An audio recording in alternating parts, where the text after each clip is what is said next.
እኛ ደህና ነን እያሉን ብዙ ሰዎች እያመኑን አይደለም። እና አሁንም ይሄ ግጭት የተነሳው በዚህ የመጣ ነው። አዎ በጣም ደህና ነው አብርሃም።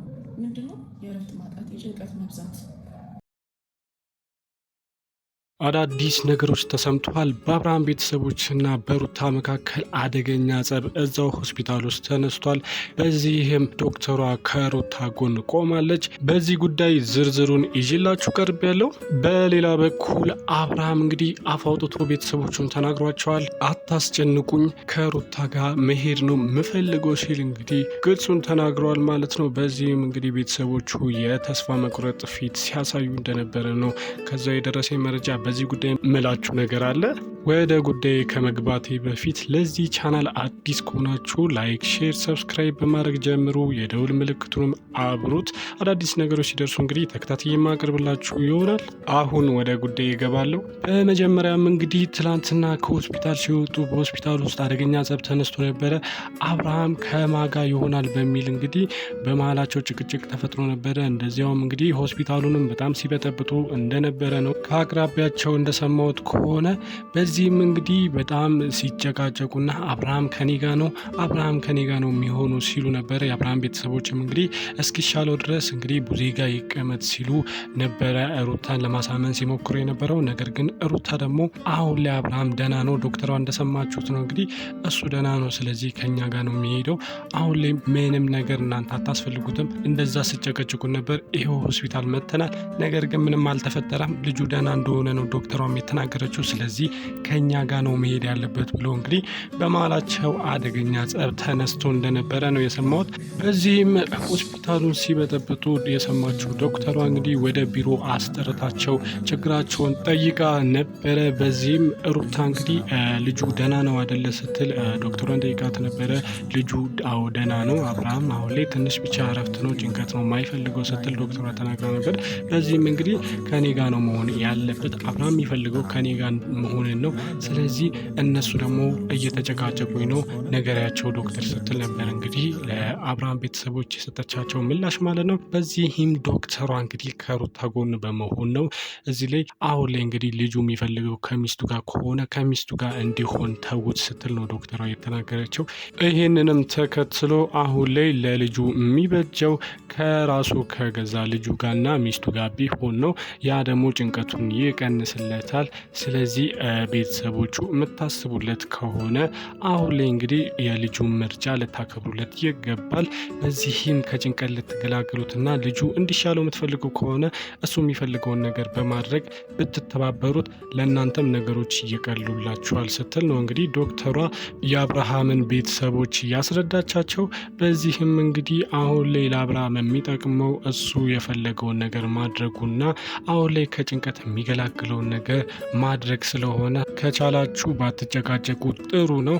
አሁን ላይ እንግዲህ የልጁን ምርጫ አክብሩለትና ትንሽ ጊዜ እረፍት ካረገ በኋላና እንግዲህ ከተረጋጋ በኋላ ማድረግ የፈለጋችሁትንና መጠየቅ የፈለጋችሁትን ነገር ብትጠይቁት ይሻላል ስትል ነው ዶክተሯ እንግዲህ ምክሯን የለገሰቻቸው ማለት ነው። በዚህም እንግዲህ አሁን ላይ የአብርሃም ቤተሰቦች እያደረጉት ያለው ነገር እየገባኝ አይደለም። በእርግጥ ለራሳቸው ራሱ የሚያደርጉት ነገር እኔ እየተረዱት አይመስለኝም። ምክንያቱም ደግሞ እንግዲህ አሁን ላይ ነገሮችን ከማርገብ ይልቅ ለአብርሃም ጤንነት ከማሰብ ይልቅ የራሳቸውን ስሜት እያስቀደሙና የራሳቸውን ፍላጎት ብቻ እያካሄዱ መሆኑ ነው እየተረዱ ያለሁት። የልጁን ስሜትና ጤንነት እንግዲህ ቅድሚያ መስጠት ትተው ነገሮችን እንግዲህ ወደ ራሳቸው እንዲያመዝንና እነሱ ትክክል እንዲሆኑ ነው እየፈለጉ ያሉት። ስለ ልጁ ጤንነት መጨነቅ ትተው እነሱ እያሰቡ ያሉት ከሩታ ጋር መሆኑን ነው ያስጨነቃቸው። ሩታ ባላጠፈችው ነገር እንግዲህ እሷን እየወቀሷት ይገኛሉ። መጀመሪያ እንደዚህ አስደረገሽበት ነው ብሎ እንግዲህ ሲከሷት ነበረ። እሱንም እኔ ምንም አላረኩም ብላ እንግዲህ ራሷን ነጻ አውጥታ ነበረ። በማስረጃም ራሷን ነጻ አውጥታ ነበር። አሁንም ደግሞ እንግዲህ ልጁን ሆስፒታል ይሂድ ተብሎ እንግዲህ ሆስፒታል ሄዶ ነበረ። ሆስፒታልም ሲሄድ እንግዲህ ልጁ ጤነኛና በሙሉ ጤንነት ውስጥ እንደሚገኝ ጭራሹኑ ጭንቀት ነው እንደዚህ እየዳረገው ያለው ተብሎ ነው እንግዲህ ከዶክተር ምላሽ ያገኘው። በዚህም እንግዲህ ጭንቀቱን እያስከተሉ ያሉት ደግሞ የእሱ ቤተሰቦች መሆኑን ለመረዳት እንግዲህ በጣም ቀላል ነው። ይሄ እንግዲህ ለሁሉም ሰው አዲስ አይሆንም ብዬ አስባለሁ። ምክንያቱ ደግሞ እንግዲህ ጭንቀቱን የፈጠረበት ምክንያት ሊሆን የሚችለው በቤተሰቡና በሩታ መካከል ያለው ጭቅጭቅ ነው። ልጁን እንደ ስሜቱና እንደ ፍላጎቱ መተው ሲገባቸው ነገር ግን እኔ ጋር ካልሆንክ ብሎ ቤተሰቦቹ ማስጨንቃቸው የልጁን ፍላጎት አለመክበራቸው ነው የዚህ ልጅ ጭንቀት ጭራሽ ሆኖ እያባሰው ያለው ማለት ነው። በዚህም እንግዲህ ቤተሰቦቹ ለሱ የሚያስቡ ከሆነና አብርሃም ጤነኛ እንዲሆንላቸው ደህና እንዲሆንላቸው ከፈለጉ አሁን ላይ ማድረግ ያለባቸው ብዬ ማስበው ልጁን መተውና እስኪ ጊዜ እንስጠው፣ ልጁ ቢያንስ ወደ ራሱ ሊመለስ የሚችለው በጊዜ ሂደት ነው ብሎ ማሰብ ሲኖርባቸው፣ ነገር ግን እነሱ ራሳቸውን ትክክል ነበርን ለማስባል ብቻ በማይሆን አካሄድ እየሄዱ እንደሆነ ነው የሚታየኝ።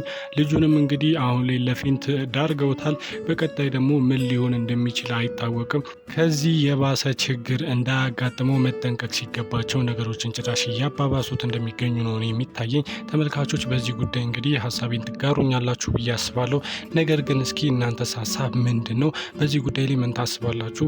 ይህንን ነገር አሁን ላይ እንግዲህ ለልጁ ጊዜ ሰጥተው ልጁን እንግዲህ እንደ ፍላጎት ሁን ብለው መልቀቅ አለባቸው ወይስ ደግሞ እንግዲህ እንደለመዱት ና እኛ ጋር ካልሆንክ ብሎ በሩታም ላይ ያልተገባ ክስና ጫና ማድረግ አለባቸው?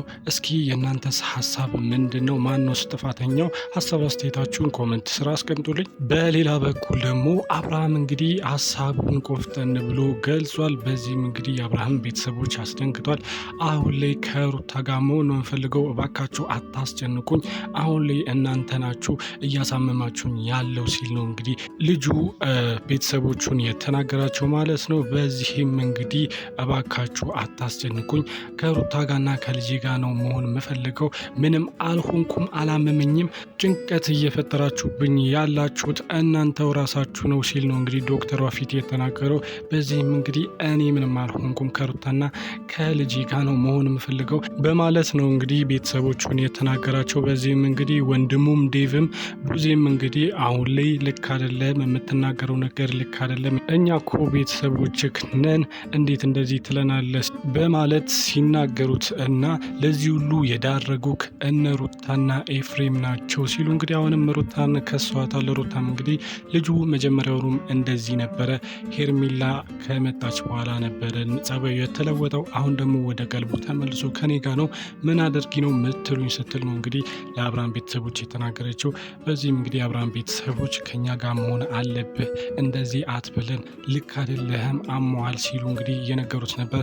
ነገር ግን አብርሃም እኔ ምንም አልሆንኩም፣ ጤነኛ ነኝ፣ ጭራሽ አጨቅጭቁኝ በማለት ነው እንግዲህ ከሩታ ጋር መሆን እንደሚፈልግ ቤተሰቦቹን አስረግጦ የነገራቸው። ነገር ግን የአብርሃም ቤተሰቦች እንግዲህ የልጁን ሀሳብ ሊያደምጡት አልፈለጉም። አሁንም እንግዲህ አንተ ታማል እንጂ እንደዚህ አታወራም ሲሉ እየተናገሩት ይገኛል። ነገር ግን እሱ ሀሳቡን እንግዲህ በግልጽ እየነገራቸው ነው። ነገር ግን እነሱ ሊረዱት አልቻሉም። ይህንን ተከትሎ እንግዲህ በመሀላቸው ያለው ነገር ጭራሹኑ ነገሮችን እያከረሩትና ነገሮችን እያሰፉት እንደሚገኙ ነው እየተገነዘብን ያለ ነው።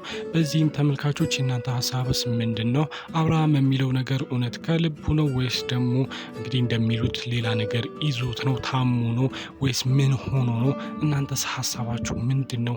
ቤተሰቦቹስ እውነት አስበውለት ነው ወይስ ደግሞ ከሄርሜላ ጋር እንዲሆን ነው ፍላጎታቸው? እያደረጉት ያለውስ ነገር ትክክል ነው ወይ? እንደዚህ ነው ወይስ የታመመን ሰው ለማዳን የሚደረገው?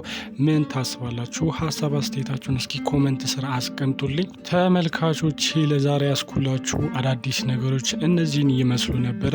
በሌላ ጊዜ እንግዲህ አዳዲስ ነገሮች ሲወጡ ተከታትዬ የማቀርብላችሁ ይሆናል። እስከዚያው እንግዲህ ይህንን ቻናል ላይክ፣ ሼር፣ ሰብስክራይብ በማድረግ እንግዲህ ቤተሰባችንን ሁኑ፣ የደውል ምልክቱን ማብሩት። አዳዲስ ነገሮች ሲደርሱን እንግዲህ ተከታትዬ እንዳቀርብላችሁ ማለት ነው። እስከዚያው እንግዲህ ሀገራችንን ሰላም ያድርግልን። ፒስ ቻው።